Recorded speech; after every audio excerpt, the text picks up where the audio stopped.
everyone. Myself Ms. Shubhra Bende from Government College of Arts, Science and Commerce, KEPM, Assistant Professor. Program Bachelor of Science, 3rd year. Subject Botany. Semester 5. Course code BOD 103. Course title Economic and Medicinal Botany. Title of the unit General Account of Economically Important Plants. Module name Vegetable Crops, Red Amaranth and Radish. Outline Identification and botanical description of red amaranth and radish. Cultivation practices of red amaranth and radish. Utilization of red amaranth and radish. Learning outcomes recalls the botanical name description of red amaranth and radish. Explains the cultivation practices of red amaranth and radish. Lists the uses of red amaranth and radish. Now we will see these vegetable crops, what are their botanical description, cultivation practices and utilization or the uses. First plant is red amaranth, which is locally known as tamdi bhaji. The botanical description of red amaranth include, first is botanical name Amaranthus cruentus, family Amaranthaceae. It is a herbaceous annual plant wherein the stems they become very thick after the plant matures and always they are red dyed depending on the species. If it is Amaranthus cruentus, the stem is always dark red color and dyed. The leaves are simple, spirally arranged without stipules with ovate to rhomboid ovate shape. Flowers are green and form finger-like spikes with long and dense terminal panicle and axillary spikes below.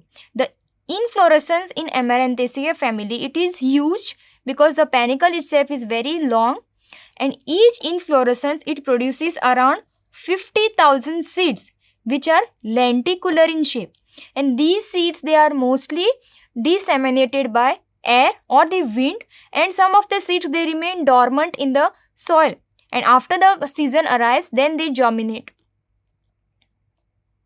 Here we can see this is the red amaranth habitat wherein we can see the leaves they are dark red color, even the stem portions they are dark red in color.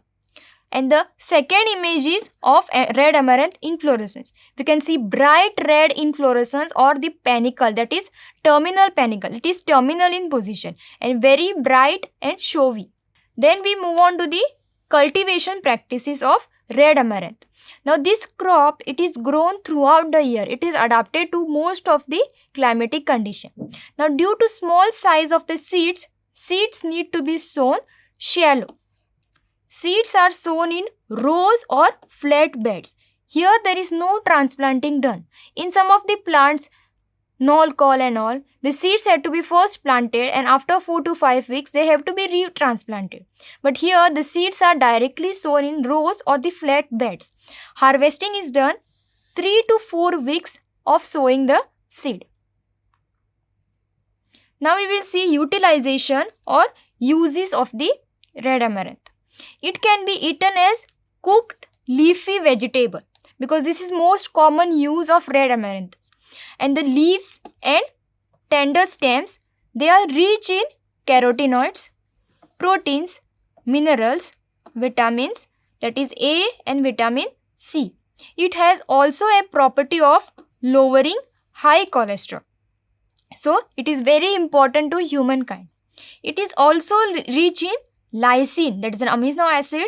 So this lysine it keeps the hairs strong. So it also helps in maintaining the hairs. Now we will see the second plant, that is radish. Here we will see the botanical description of radish plant. Firstly, the common name of the radish is mooli. Then botanical name is Raphanus sativus.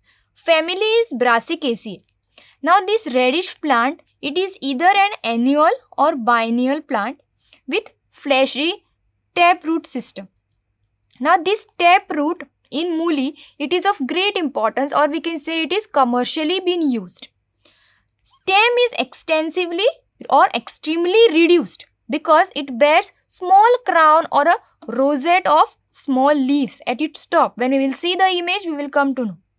Now, the underground fleshy taproot, it is being commercially used either as a food or it is used in different dishes. It produces multiple purple or pink color flowers, that too in racemes. Seeds are formed in small pods. Here also the seeds are very small, but they are formed in pods. Now here we can see first image is of a habit, that is here the root system or the tap root, it is not that developed, it is very small, so this is at a young stage. Second is reddish underground tap root.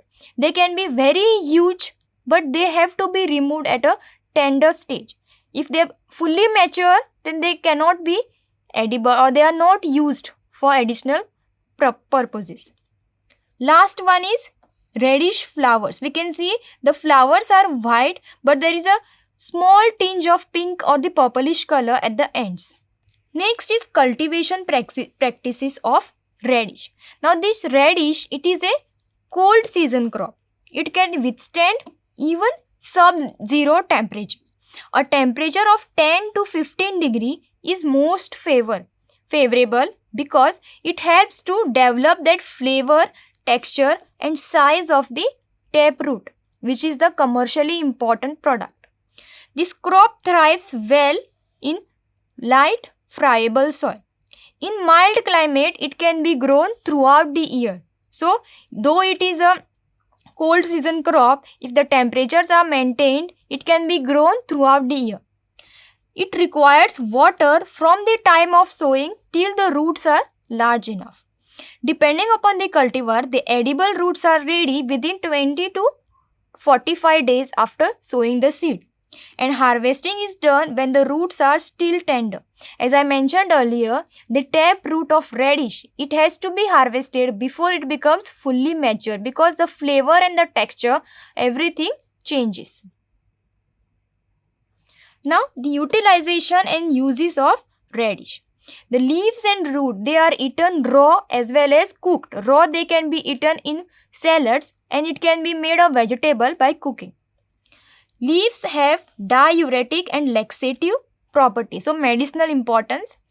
Seeds are also carminative and they yield an essential oil.